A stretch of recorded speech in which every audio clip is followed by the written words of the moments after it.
પોરબંદરના યુવાનની BCCI દ્વારા પસંદગી કરવામાં આવી છે. નેશનલ જુનિયર કમિટી દ્વારા સ્પિન બોલિંગ માટે ઓલ ઇન્ડિયાના સમર કોચિંગ કેમ્પમાં યુવા ખેલાડી સિલેક્ટ થતા ખારવા સમાજ દ્વારા તેમનું સન્માન કરવામાં આવ્યું હતું.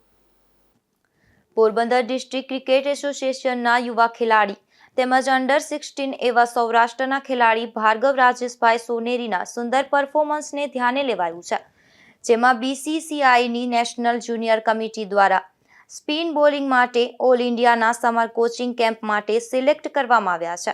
આ પ્રસંગે પોરબંદર ખારવા સમાજ દ્વારા ભાર્ગવ સોનેરીનું સન્માન કરવામાં આવ્યું હતું, જેમાં પોરબંદર ખારવા સમાજ પંચાયત મંદિર ખાતે વાણોટ પવનભાઈ શિયાળ, ઉપપ્રમુખ અશ્વિનભાઈ જુંગી, પોરબંદર ડિસ્ટ્રિક્ટ ક્રિકેટ એસોસિએશનના પ્રમુખ અને ખારવા સમાજના ટ્રસ્ટી રણછોડભાઈ શિયાળ તથા પંચ પટેલ અને ટ્રસ્ટીઓ તેમજ રત્નાકર શિક્ષણ શાળા સમિતિના પ્રમુખ કાનજીભાઈ મુકાદમની હાજરીમાં ભાર્ગવ સોનેરીને હારતોરા કરી સર્ટિફિકેટ આપી તેમનું સન્માન કરવામાં આવ્યું હતું.